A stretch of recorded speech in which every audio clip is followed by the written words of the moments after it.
اسلام میں پاکی کی صفائی کی بہت تاکید ہے۔ ایک حدیث میں فرمایا گیا کہ اگر پاک صاف حالت میں انسان باوضو رہ کر سوتا ہے، فرشتے اس کے لیے مغفرت کی دعا کرتے ہیں، وضو بنا کر سونے والوں کے لیے۔ ایک حدیث میں فرمایا گیا سو جانے کے بعد انسان کی روح وہ آسمانوں کی سیر کے لیے نکلتی ہے، اللہ کے دربار میں ہو کر سجدہ کرتی ہے، لیکن جو جنابت کی حالت میں سوتا ہے، ناپاکی کی حالت میں سوتا ہے، اس کی روح جاتی ہے لیکن اسے سجدے کی اجازت نہیں ملتی ہے۔ بعض روایتوں میں یہاں تک کہا گیا، آپ اگر دیکھیں ایک روایت میں اللہ کے نبی نے فرمایا گھر اور گھر کا آنگن بھی صاف رکھو، گھر کا آنگن اگر صاف نہیں ہوگا تو تم میں اور یہودیوں میں کوئی فرق نہیں رہے گا۔ گھر کا آنگن صاف رکھو۔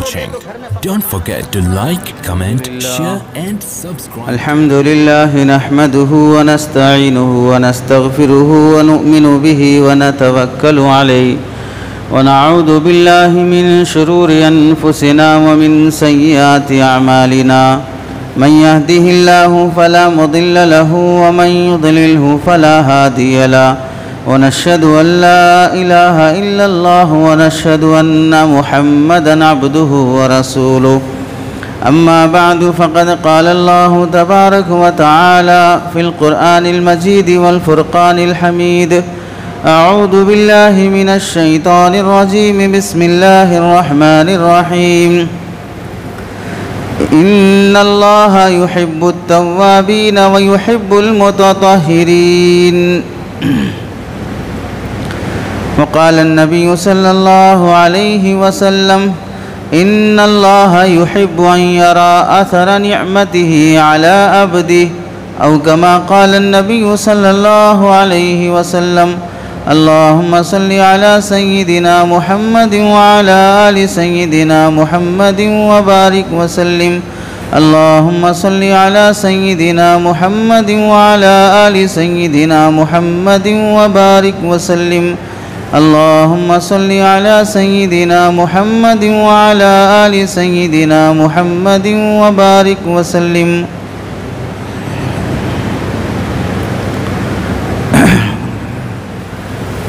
میرے محترم عزیزوں، بزرگوں اور دوستوں، قرآن مجید کی آیت اور حدیث پاک کی روشنی میں آپ حضرات کے سامنے جس عنوان پر عرض کرنا ہے وہ اسلام کا بہت ہی اہم حکم ہے، اسلام میں پاکی صفائی کی اہمیت اور ہم سے ہونے والی کوتاہیاں۔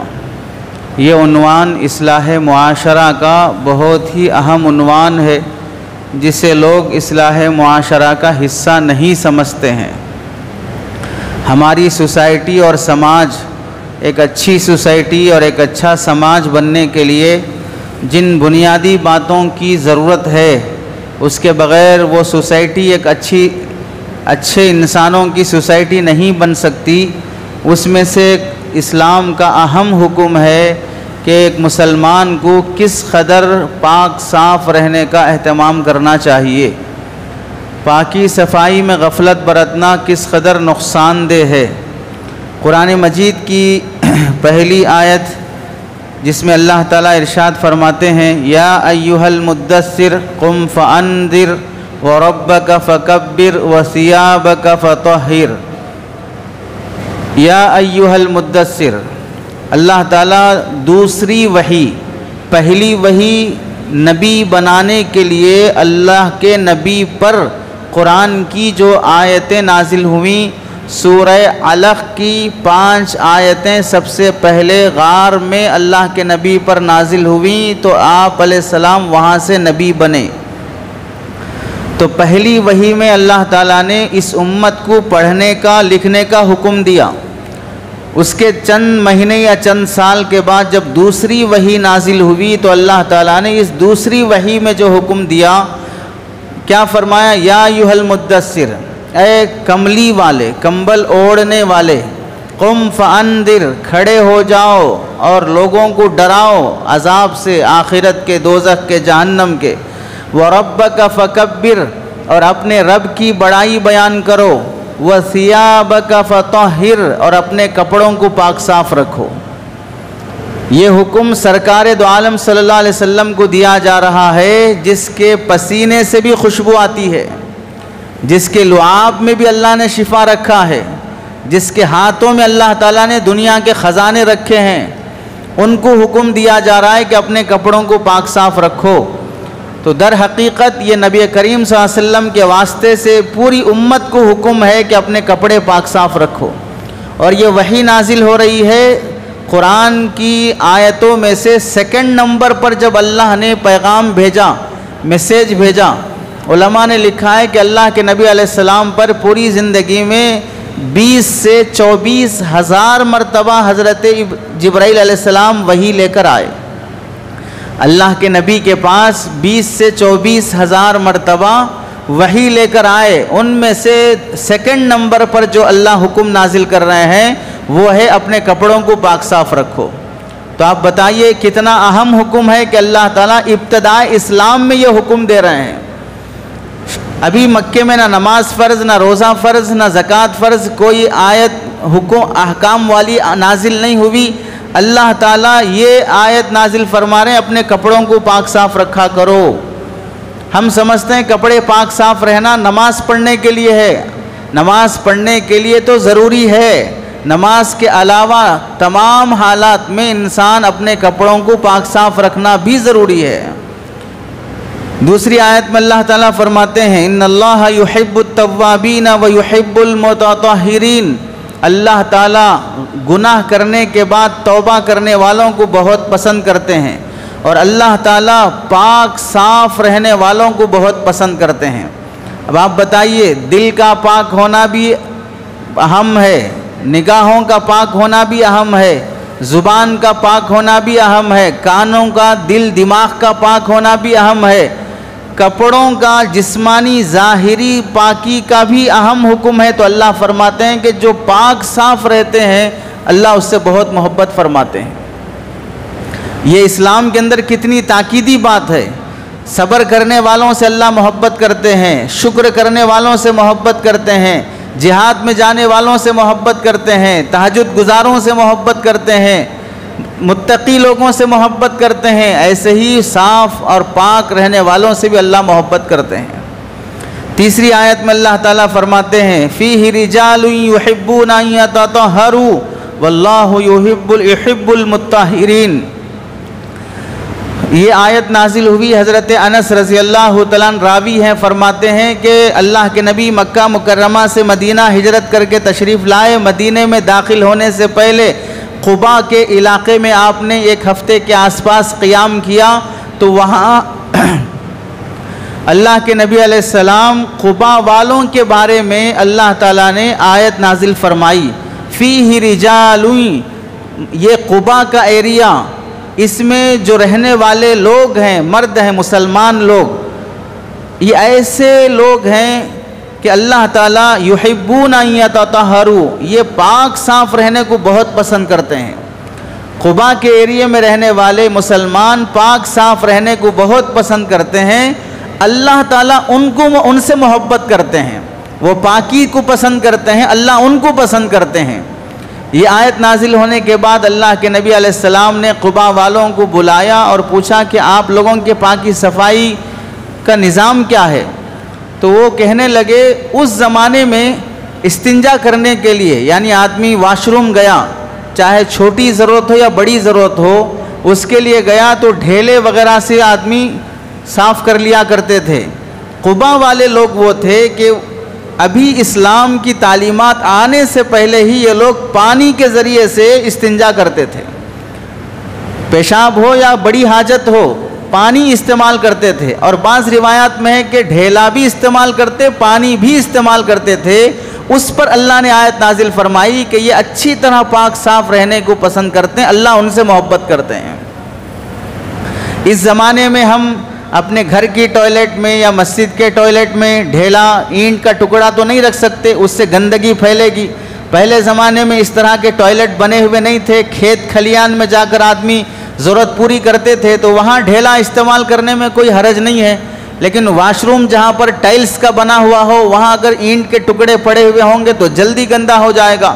اس لیے علماء نے لکھا ہے کہ اس زمانے میں ٹیشو پیپر کا استعمال پانی کے ساتھ یہ بھی زیادہ پاکی میں داخل ہے کہ آدمی پہلے ٹیشو سے پوچھ لے پھر اس کے بعد پانی استعمال کرے، یا پانی استعمال کرنے کے بعد کھڑے ہونے سے پہلے دھونے کے بعد جو تری لگی رہتی ہے، بھیگا پن جو رہتا ہے، اس بھیگے پن کو دور کرنے کے لیے آدمی تولیہ یا کوئی ٹیشو پیپر اپنے واش روم میں رکھے تاکہ اچھی طرح میں پاک صاف ہو کر نکلوں. کوئی قطرہ، جیسے میں آیا اندر تو میرے جسم کا یہ حصہ سوکھا ہوا تھا، اب میں باہر نکل رہا ہوں تو بھی میرے جسم کا حصہ سوکھا ہوا ہے، کوئی قطرہ نہیں ہے میرے جسم کے آس پاس.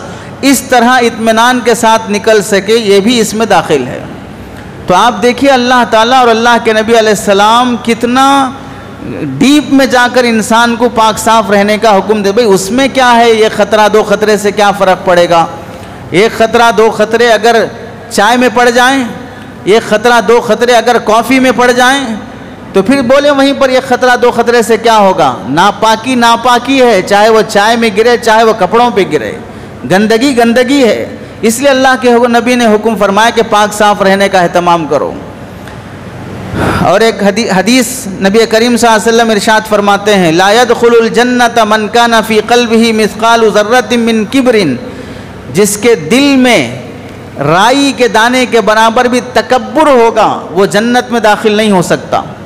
تو یہ جب حدیث سنائی تو صحابہ میں سے بعض حیران ہو گئے اور پوچھنے لگے یا رسول اللہ، تو اس کا مطلب یہ ہوا کہ ہم اچھے کپڑے پہنتے ہیں، اچھی پگڑی باندھتے ہیں، اچھا سوٹ پہنتے ہیں، عرب اس زمانے کے لحاظ سے جو بہترین شاہانہ لباس تھا یہ سب پہنتے ہیں، تو سامنے والے کو دکھتا کہ دیکھو کیا ایٹیٹیوڈ ہے، کیا انا ہے اور کیا تکبر ہے. تو ہمارے بھاری بھرکم کپڑوں کو دیکھ کر بھی دوسروں کو لگتا ہے کہ تکبر ہے، بڑا پن ہے، میں پنا ہے، تو پھر یہ ہم اچھے کپڑے پہن ہی نہیں سکتے پھر.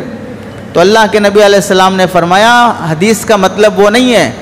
آپ نے فرمایا ان اللہ جمیل یحب الجمال، اللہ تعالیٰ خوبصورت ہیں اور خوبصورت آدمی خوبصورت لوگوں کو ہی پسند کرتا ہے. بدصورت اور گھٹیا لوگوں کو خوبصورت آدمی پسند نہیں کرتا. خوبصورت ترجمہ ہے، اللہ تعالیٰ کی صورت اور شکل ہماری طرح نہیں ہے، اللہ اس سے پاک ہیں. جیسے بھی اللہ کی ذات ہو بہرحال وہ خوب ہے، بہت بہترین ہے. تو اللہ کے نبی فرماتے اللہ جیسے خوبصورت ہیں ویسے بندوں کو بھی چاہتے ہیں کہ وہ خوبصورت دکھیں. اور پھر آگے فرمایا تکبر اچھے کپڑے پہننے، بھاری پگڑی باندھنے اور اچھا سوٹ پہننے میں تکبر نہیں ہے. تکبر دو باتوں میں ہوتا ہے. پہلی بات کیا ہے؟ تکبر یہ ہے کہ اگر تم غلطی پر ہو یا تم کو نالج نہیں ہے اور حق بات صحیح بات کسی نے تم کو قرآن حدیث کی روشنی میں بتا دی پھر بھی تم نہیں مان رہے ہو، یہ تکبر ہے. کیا بہترین تشریف فرمائی. آپ جتنے لوگ اپنے آپ کو متواضع سمجھتے ہیں، ہم شریف ہیں، ہم قرآن حدیث کی مان کے چلنے والے ہیں، کتنی باتیں قرآن حدیث کی سامنے آئی پھر بھی نہیں مان رہا ہے، دل میں تکبر بسا ہوا ہے. جیسے اس کی مثال شریعت یہ کہتی ہے کہ ٹخنے سے نیچے پینٹ پیجامہ پہننا ناجائز ہے، حرام ہے، تو بعض لوگ کہتے ہیں کہ ٹخنے سے نیچے پیجامہ پہننا تکبر کی وجہ سے حرام ہے. ہمارے دل میں تکبر نہیں ہے، ہم بہت صوفی ہیں، بہت شریف ہیں. تمہارے دل میں تکبر ہے نہیں ہے، تم جب اپنی زبان سے اپنی صفائی بیان کر لیے تبھی تمہارے اندر کبر آ گیا، تبھی تمہارے اندر بڑا پن آ گیا. جو اپنے آپ کو بول رہے میرے اندر تکبر نہیں ہے، میں بڑا پن نہیں چاہتا ہوں، تم کو کیا معلوم اندر شیطان چھپا ہوا کہ نہیں ہے. فلا تزکوا انفسکم هو اعلم بمن اتقى، اپنے آپ کو بزرگ نہ بتاؤ، اپنے آپ کو صوفی اور شریف نہ بتاؤ، اللہ جانتے ہیں کون کتنا شریف اور صوفی ہے.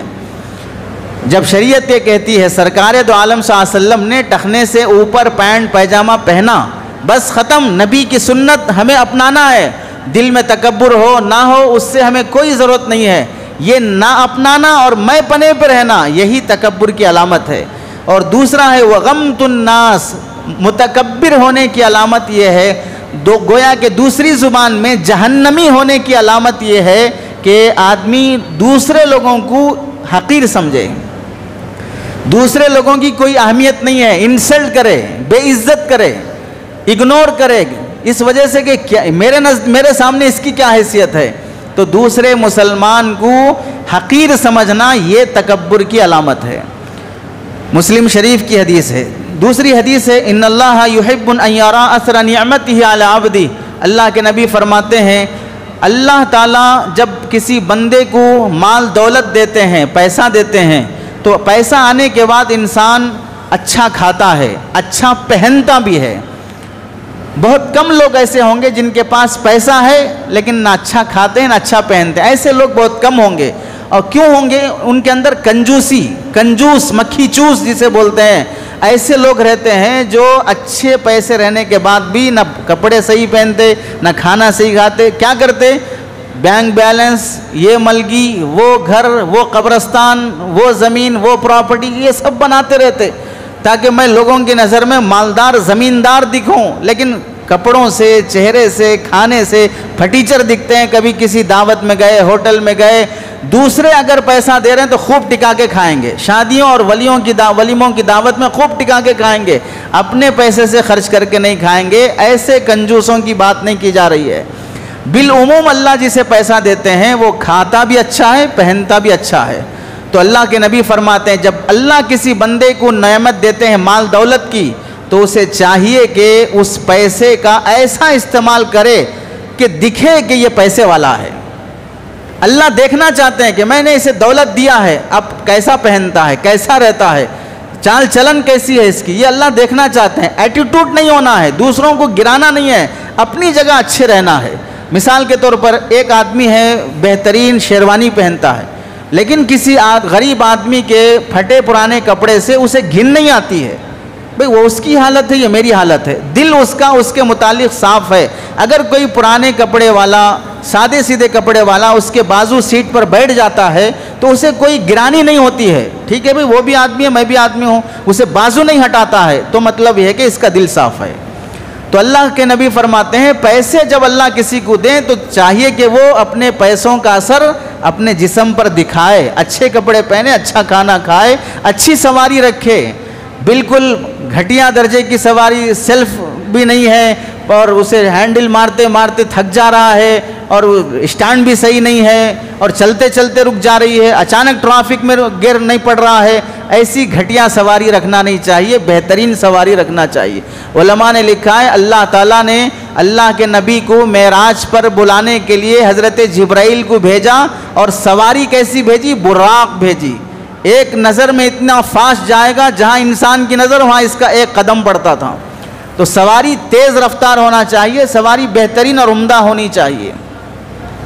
تیسری حدیث میں اللہ کے نبی فرماتے ہیں، یہ ترمذی شریف کی حدیث ہے جو بیان کی گئی، ان اللہ طیب یحب الطیب، اللہ پاک ہیں، پاکی پسند کرتے ہیں، نظیف یحب النظافہ، اللہ صاف ستھرے ہیں، صاف صفائی کو پسند کرتے ہیں، کریم یحب الکرم، اللہ سخی ہے، سخاوت کو پسند کرتے ہیں، اللہ نیک ہے، نیکی کو پسند کرتے ہیں۔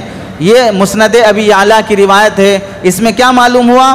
پاکی اللہ کو پسند، صفائی اللہ کو پسند۔ پاکی اور صفائی میں تھوڑا فرق ہے۔ صفائی کا مطلب ہے کہ دیکھنے میں کوئی دھول کچرا پڑا ہوا نہیں ہے، یہ صاف صفائی ہے۔ پاکی کا مطلب یہ ہے کہ اس جگہ پر نماز بھی درست ہو سکے، اس کپڑے سے نماز پہننا بھی، وہ کپڑا پہن کر نماز پڑھنا بھی درست ہو سکے تو وہ پاکی ہے۔ تو بعض چیزیں بظاہر پاک صاف دکھتی ہیں لیکن وہ پاک نہیں ہوتی۔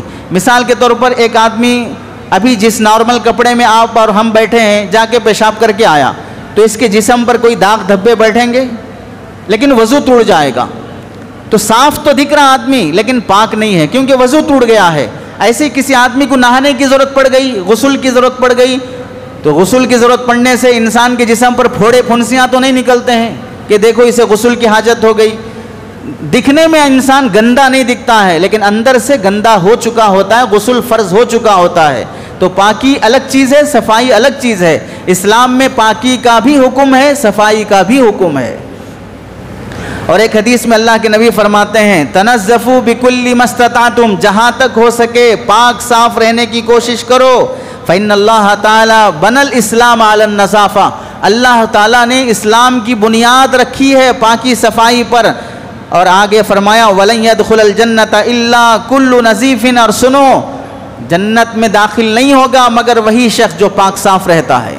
یہاں پاک صاف سے مراد عقیدے کی بھی پاکی مراد ہے، اعمال کی بھی پاکی مراد ہے، شرک اور کفر سے بھی پاک رہنا مراد ہے، ان تمام گندگیوں سے پاک رہنا مراد ہے جس سے انسان جنت میں داخل ہونے سے روک دیا جاتا ہے، ان تمام چیزوں سے انسان کو پاک رہنا چاہیے۔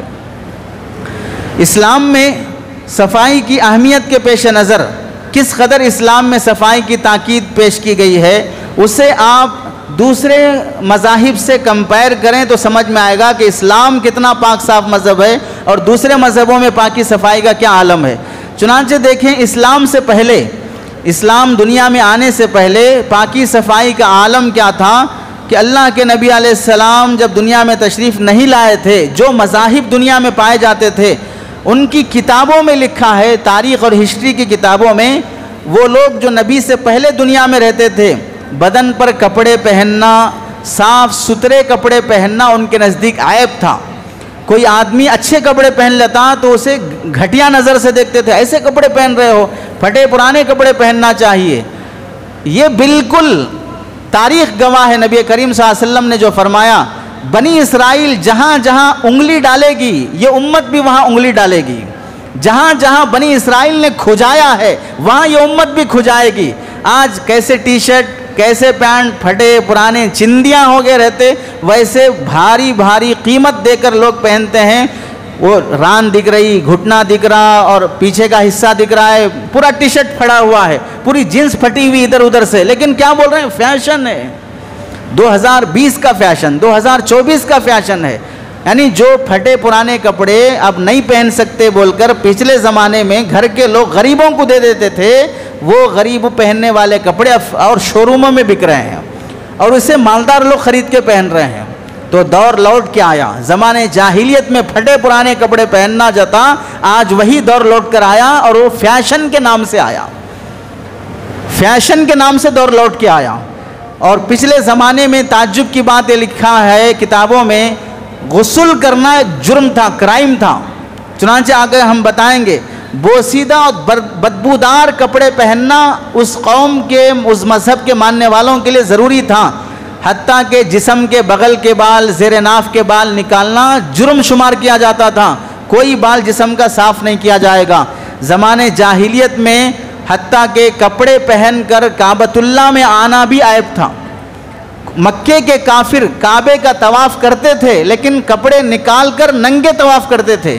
کیوں ننگے طواف کرتے تھے؟ وہ بولتے تھے کہ ہم ان کپڑوں میں گناہ کیے ہیں، ان کپڑوں میں ہم نے چوری کی ہے، ان کپڑوں میں ہم نے زنا کیا ہے، ان کپڑوں میں ہم نے کرائم کیا ہے، اب یہ کپڑے گنہگار ہو گئے، اس واسطے ہم یہ کپڑے باہر رکھ کے آئیں گے۔ ان پاگلوں کو یہ علم نہیں تھا کہ یہ کپڑے کرائم نہیں کیے ہیں، تم کرائم کیے ہو۔